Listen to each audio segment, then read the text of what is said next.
Ladies and gentlemen, this is Chaos, and I'm happy to bring you some games from MLG Providence. This is Idra versus Nestea, and the first map here is Daybreak. I believe this is a best of 3 from what I understand. Spawning on the right side of the map is Idra, and spawning on the left spawn is Nestea. Daybreak is just a 1 vs 1 map. There's no additional spawns, so you always know where your opponent is spawning. But this is definitely a interesting matchup because you have Nestea, who is really the greatest Zerg in the world. He has the highest win percentage in the Zerg vs Zerg matchup, and he's against probably the best foreign Zerg in the world as well with Idra. As of late, though, Idra has really been on fire. If we take a look at his record here for the last month and a half, we have a first place finish with Intel Extreme Masters in China. We have 4th place MLG Orlando. We have another first place finish at our North American Invitational at MLG. And just a couple days ago, really, on the 5th there, he won the Azus Star Invite, beating Select in the finals. So Idra really on a roll this month. Anyways, so we see how they're opening up here. We can see that Nestea is going hatch first, and we can see Idra is doing the spawning pool first. So we're going to see how this plays out. Really, Idra has to do some early damage with this kind of opening, where if he can't punish Nestea on this hatch first, essentially the economic difference will propel Nestea to a really strong mid-game. He is getting speed right away for Idra, and he has 4 zerglings about to pop. So we're going to see how aggressive he's going to be with it. One thing with Daybreak, though, it is a very long map, and walk distances are quite far from the bases. Now, assuming this game actually hits the mid-game, I'd be curious to see if Nestea goes Mutas. Mutas have been a big part of his play in Zerg vs Zerg as of the last couple of months in the GSL. And a lot of Zergs struggle fighting off Mutalisk because you don't see it, and you don't really see it with the level of control that Nestea brings to the game here. The 2 Lings barely get to see the expansion. Now they're getting pushed out there. And Nestea is throwing out a defensive spine crawler, and he's just starting to drone up already. Now, Nestea is one of the crazy players where you just kind of blink and you see that he has so many drones, and you just can't believe it, really. Quite often he'll sacrifice units right down to just the wire just to squeeze out an extra drone or 2, but this really puts him in a solid position mid-game. And look at this great queen placement. Idra can't see anything that's really going on here. Oh, Idra does get past here, but I don't know what he's going to be able to do here. He's just going to see a pretty obvious placement. He doesn't see a second gas taken. So it's nothing too critical here. He's really kind of just spotting to see if there's any kind of cheese plays going on or anything out of ordinary. But Nestea just pops a ton of Lings, and Idra is throwing down a baneling nest in response, which this is going to be very close, because Idra has got to make sure he can defend here.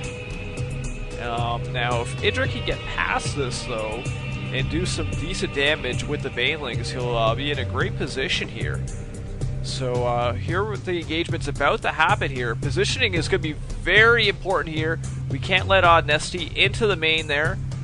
So far, Idra is doing a pretty good engagement here. He might lose the queen. Queen does pull out, and it looks like Idra might walk out of this. Queen does go down here, and into the main Nestea goes. But Idra should be pretty safe here. There's not enough to really do anything. Losing that queen was a little bit of a misstep there for Idra. I'm surprised he didn't just get it right out of there. And it's going to really let Nestea get a lot more larva. Roach Warren is about to finish for Nestea. And once the roach count starts to get established, it really negates how these Zerglings will be. So Idra does spot that the Roach Warren is finished. And he has a really good zergling count here, and the banelings are coming in here. And now Idra will have a timing window here where he can do some huge damage before the roaches can really get on the map. Idra is in really good position here. And some really great baneling hits there, and Idra is doing some damage here. The only issue here, Idra has no roach warren yet. 10 drones do go down though, so Idra is in the lead here as far as economy is considered. But Idra needs to get an answer for all these roaches. Otherwise he's going to be in a lot of trouble here. Now, Nestea kind of has two decisions here. He can either try to be really aggressive and try like an all-in kind of push, or he could try to just play it really safe and just try to crawl back into this. I imagine Nestea will probably do the safer route, but he has been playing a little bit cheesier lately, and it's really hard to say at this point. We can see that the lair has been started for Nestea, so he's really being the player to be first to the tech choices here. And Idra's actually going for a third hatch. So really Idra's going to get quite far ahead on the economy if Nestea can't punish it. But I think Nestea is making a potentially smart choice here, because if he goes for Mutalisks at this point, he'll be able to really harass these three bases, which are all pretty far apart. And the creep spread for Idra is not that great, actually. He hasn't even connected his main to his natural yet with creep. He does have decent map control, though. He does have zerglings watching Nestea's third, so he can keep a gauge on here. And he's really been able to hold off from taking any damage from these roaches, and he can start getting his own. Now, Idra is getting his lair behind it here. It's about halfway finished, and sure enough, a Spire has went down for Nestea, so we are going to see a Mutalisk play. Now, Idra won't have a scout on this, but will he suspect it? He might even sacrifice an Overlord to try to get in there. He has been studying Nestea's matchups apparently quite thoroughly, watching months of footage from Nestea on the replays and whatnot.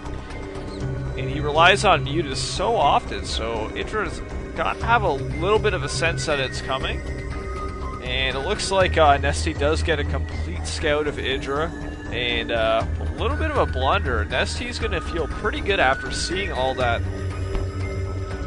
And now Nestea really just got the complete scout, both bases and the third all scouted. Nestea has a good sense of really how many drones he's behind. And what is the decision going to be for Idra? And it looks like Hydralisk Den's going down. This is a little bit of an interesting choice. Now, Hydralisks, at least on this current patch, are extremely slow off creep. Apparently they might add that back in, well, I should say add back in, change it so there's a little bit faster speed off of creep. But that might not be till Heart of the Swarm, really. In their current state, though, Hydralisks off creep are extremely immobile and can be caught out of position. And obviously in a direct confrontation, Hydralisks are going to be mutas any day. But I think we're going to see a time here where Nestea really just punishes this kind of build order of Idra. Now we do have 9 on the field here. Spores are on the way for Idra. Spores about to pop, and one does pop, but he might get forced down here. And it looks like the Hydras popped just in time there, and the Mutas are getting pushed out.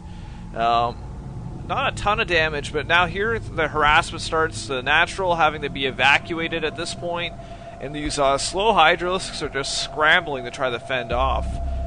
And Nestea is already starting to harass, and Nestea is actually already up 20 drones at this point, and obviously has that third saturated.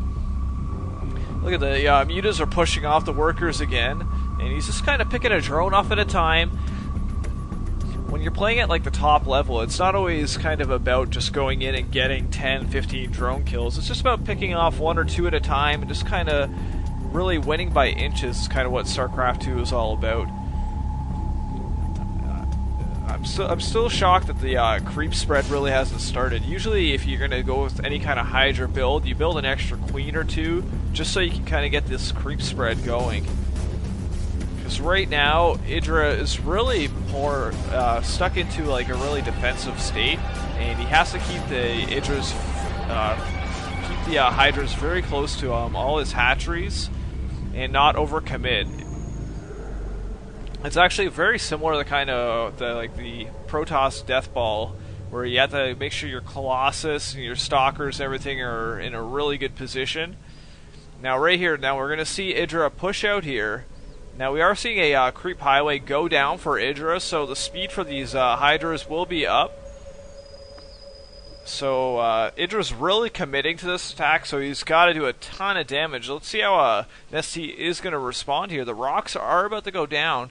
It looks like a couple of spines and a whole bunch of roaches on the way here.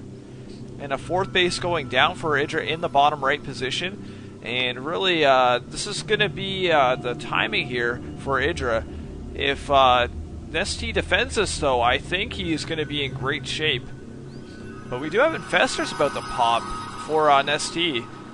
With the fungal growth with these really tightly packed Hydras could be devastating for Idra. +2 is about to finish, so the DPS on these Hydralisks is going to be insane. So it looks like the third is going to be the decision. Fungals go off, and look at all those roaches, and it looks like most of the first layer is just evaporated for Idra, and all these roaches are just moving forward, and it looks like Idra's army is just disappearing. Without any roaches, Idra's army is just disappearing, because you need the roaches to soak up all the damage, but really, Idra's just running out, but the upgrade just finished, so it looks like Idra is back on the push here. This is going to be really close, but the infestors have no more energy on them. And really, Nestea is doing his best to fend this off. And this is like a really close trade. It's going to come right down to the wire.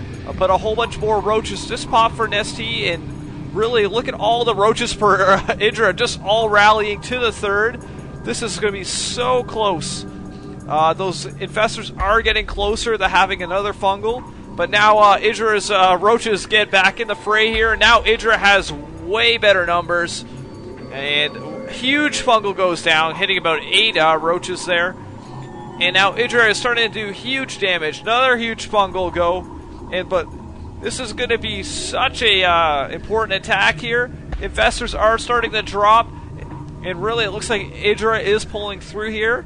It looks like Idra is... and it looks like GG. And Idra manages to clinch out this first game.